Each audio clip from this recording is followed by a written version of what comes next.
你有没有搭过一班明明已经停驶，却准时出现在站牌前的公车？我以前不相信这种事，直到那个下着大雨的星期五晚上，我在北海岸搭上了最后一班67号公车。那天晚上，我为了送一份遗失的文件，独自前往山边的旧疗养院。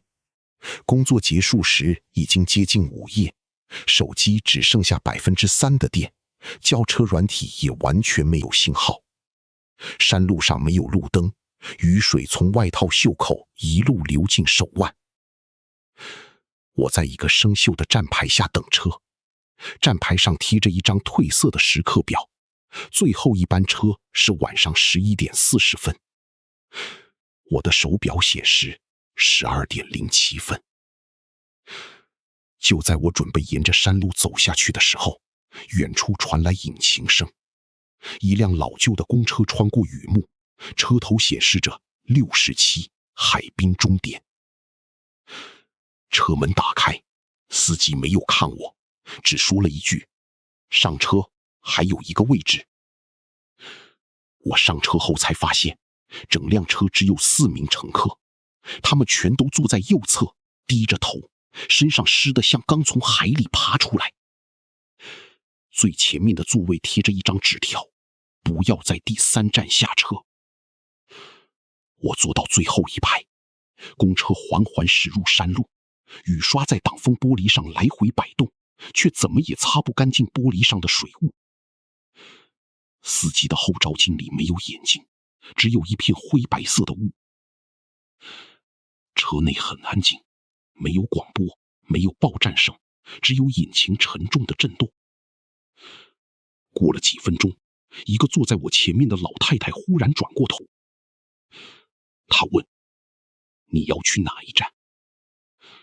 我说了家附近的站名。老太太的嘴角慢慢往上扬。那一站已经没有了。我以为她在开玩笑，没有回答。她转回去后，我看见她后颈有一道长长的缝，像是曾经被人用针线缝过。我想下车，却发现车门旁的按钮全部被黑色胶带封住，车窗外的景色也开始变得不对劲。山路两旁没有树，只有一排排湿漉漉的路灯，每一盏灯下都站着一个人，面向公车，静静地等着。公车经过第1站时没有停，第2站也没有停。第3站出现时，车内的灯忽然熄灭，鼾中有人轻轻敲了3下车窗。我开始寻找出口，车内所有车窗都被雾气覆盖，只有司机旁边的收票箱还亮着微弱的红光。司机忽然从后照镜看我，这一次我看见了他的眼睛，2个眼窝里塞着湿漉漉的车票。他说：“你还没有买票。”我问票价是多少，司机伸出手，一个名字。我没有把名字交出去，他的手停在半空，5根手指慢慢转向我，像5条细长的虫。车内的乘客开始低声说话：“给他名字，不给就不能回家，每个人都要留下东西。”那个抱着纸箱的男人突然打开箱子，里面没有东西，只有一张张被水泡烂的照片，每张照片上的人脸都被挖掉了。他说：“我留下了女儿的脸，所以她才能坐在车上。”纸箱内传出小女孩的笑声。我把母亲的讯息删掉，手机荧幕立刻裂开，裂缝像黑色血管一样蔓延，最后拼成一行字：“你已经回答了。”我回想刚才在隧道里，自己是否真的说过什么。那时我没有开口，可是母亲叫我名字的时候，我心里确实想过妈妈。也许这辆车不需要声音，只要你在心里回答，它就能记住你。公车开始加速，窗外的路灯变成一条条白色长线，乘客的脸在玻璃反光中一张张消失。前方的电子看板显示，终点站3分钟后抵达。中年男人问我：“你想活着下车吗？”我点头。他说：“那就记住，终点站没有门，只有一扇窗。”3分钟后，公车停了，车门打开，外面是一座被海雾包围的候车亭。候车亭后方有一栋废弃的疗养院，正是我今晚工作的地方。我明明从那里离开不到1小时，却不可能回到这里，因为那栋疗养院距离山路至少20公里。司机说：“终点到了。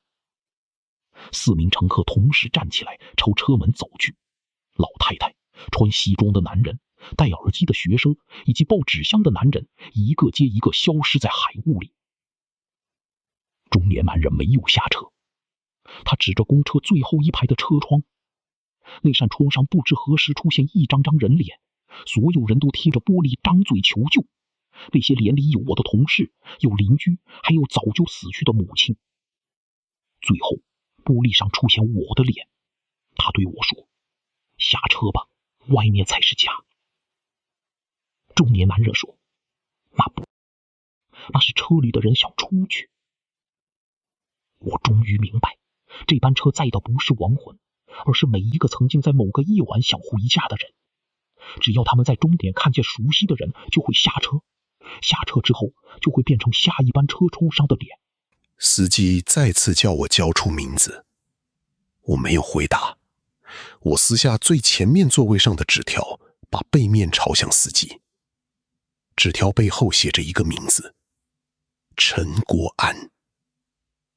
中年男人看见那名字后忽然笑了，那是司机的名字。我把纸条投入收票箱，整辆公车开始剧烈震动。司机的头转了过来，脖子拉得很长，脸上所有车票同时燃烧。他尖叫着问我：“你从哪里知道我的名字？”我说：“你自己留下的。”车窗上的人脸开始用力撞击玻璃，1下，2下，3下。中年男人把后门推开，叫我跳下车。海雾里传来母亲的声音，说她很冷，说她一个人等了我很久。我闭上眼睛，没有回答。然后我跳了下去。我醒来时，天已经亮了，自己躺在疗养院门口，身上的衣服全都湿透，手里紧紧抓着一张车票。票面上的日期是3年前母亲去世的那一天。警方说，我可能是因为失温而昏倒。疗养院的监视器也拍不到任何公车，只有我在午夜12点07分走出大门，对着空气挥手。我没有告诉他们那班车的事。直到1个月后，我在家附近的公车站看见那张熟悉的站牌，67号公车，末班车时间晚上11点40分。我站在站牌前，想把它撕下来，却看见时刻表最下面多了一行字：下一班车将于午夜12点07分抵达。那天晚上我没有等车。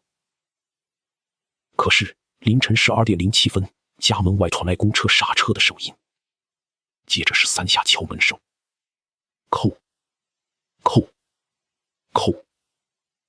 门外传来母亲的声音：“玉玉，开门，末班车到了。”我躲在房间里一动也不敢动。过了很久，门外的声音换成了中年男人：“不要回答他。”他说。然后所有声音一切安静。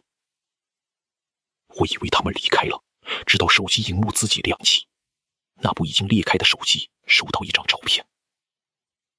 照片里是一辆停在雨中的公车，最后一排靠窗的位置坐着一个人，那个人穿着我的外套，正低着头看手机，而照片的拍摄角度是从车内往外拍的。我不敢再看下去，可是荧幕底端出现一行新的讯息：淋浴乘客，请准备下车。窗外公车引擎再次发动。如果你在深夜听见公车停在家门口，却确定附近没有公交站，请不要开门，也不要看窗外，因为那班末班车从来没有终点，它只是一直绕着同一条路，等待下一个想回家的人。